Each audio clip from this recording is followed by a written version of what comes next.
Tere! See on Brüsseli päevik Yana Toomega ja ausalt öeldes olen ma väga kuri. 2023. aasta kevadel kiideti Euroopa Liidu tasandil heaks palga läbipaistvuse direktiiv. Euroopa Parlament tegi seda märtsis ja Euroopa Liidu Nõukogu aprillis. Sisu on lihtne, et naistele ei makstaks sama töö eest vähem kui meestele, on suured ettevõtted kohustatud avalikult aru andma palga erinevusest. Kui erinevus meeste ja naiste vahel samadel ametikohtadel ületab 5%, on ettevõtte kohustatud selle kõrvaldama. Seal on ka muid kasulikke punkte, näiteks peavad ettevõtted töökuulutustes märkima palgavahemikku või teatama sellest kirjalikult enne esimest tööintervjuud. Kandidaadilt on keelatud küsida, millist palka ta praegu saab või on saanud varem. Direktiivi rakendamiseks anti aega 3 aastat, kuni tänavuse juunini. Eesti sellega ei kiirustanud ja nüüd on juba selge, miks. Neljapäeva, 16. aprilli hommikul teatas majandusminister Erkki Keldo, Reformierakond. Valitsus otsustas taotleda rakendamise edasilükkamist ja veelgi enam direktiivi ülevaatamist. Väidetavalt suurendab direktiiv ettevõtjate halduskoormust ning Eesti on valmis maksma hullumeelset trahve, peaasi, et direktiivi ei rakendataks. Pärast oravate argumentidega tutvumist kontrollisin, kuidas nad direktiivi üle parlamendis hääletasid. Ja teate mis? Paet oli selle poolt, Ansip oli selle poolt, aga Keldo on selle vastu. No tule taevas appi. Keldo küll tunnistas, et naiste diskrimineerimise probleem on olemas, aga seda tuleb lahendada, loodan, et te istute, lahendada seda tuleb mitte seadustega, vaid selgitustööga. Tõlgin, tellime sotsiaalreklaami internetis ja rohkem mitte midagi ei tee. Pärast Keldot võttis sõna välisminister Margus Tsahkna, Eesti 200.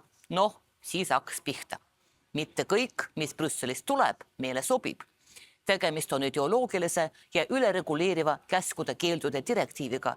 See võib-olla suretab välja ettevõtlust. Vaat nii. Teadmiseks. Eestil oli võimalus Euroopa Liidu Nõukogus direktiivi vastu hääletada, aga 23. aprillil aastal 2023 hääletasime poolt. Kes täpselt hääletas? Ei, seekord polnud see Ansip. See oli keegi Margus Tsahkna. Seesama Tsahkna kiitis isiklikult oma näpuga heaks, tsiteerin Margus Tsahknat, ideoloogilise käskude keeldude direktiivi. Nüüd, 3 aastat hiljem, ütleb seesama Tsahkna, oleme ausad, see oli osa üle-euroopalisest Euroopa Parlamendi valimiste kampaaniast. Näen siin 3 võimalust.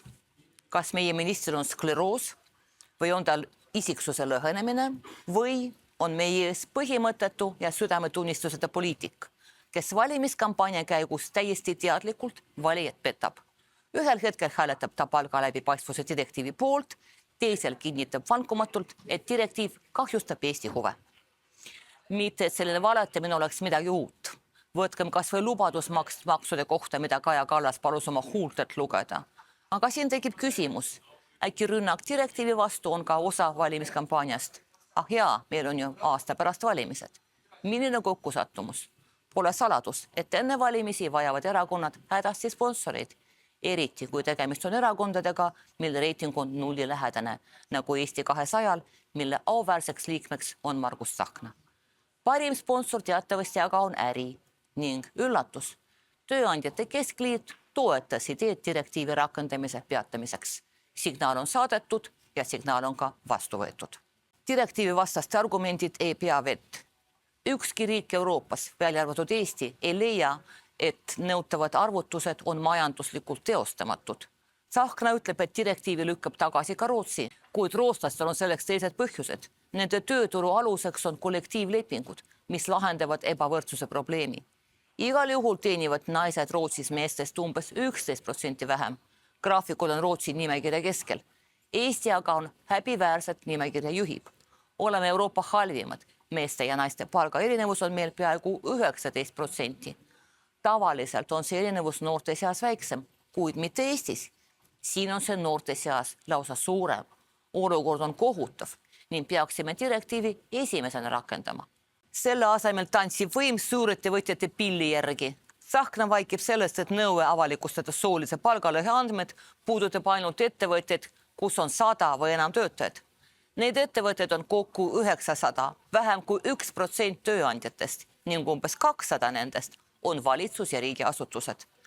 sees töötajad on sellel 1% tööandjaid 38,4%. Mõelge vaid. Teenindades 1% töötajate huve, ohverdab valitsus peaaegu 40% töötajaid. Euroopa parim olukord on Luksemburis. Seal on vahe peaaegu 0, naised saavad keskmiselt isegi veidi rohkem kui mehed, umbes 1% ulatuses, sest seal on tööseadustikus palga võrdõiguslikkuse nõue. Luksemburis tervitab äriringkond seda direktiivi, nagu ütles Billpanga esindaja. Meie jaoks pole see revolutsioon, aga see on kiirendus. Arvan, et Euroopa Komisjon mingit ajapikendust meile ei anna. Aga valitsus ei rakenda direktiivi niikuinii ning pigem maksab trahve meie taskust, et suured ettevõtted ei muretseks. Koalitsioonierakonnad leiavad endale sponsorid. Aga naised, keda diskrimineeritakse, no mis need naised? Saavad ju hakkama. Püsige terved ja näeme nädala pärast.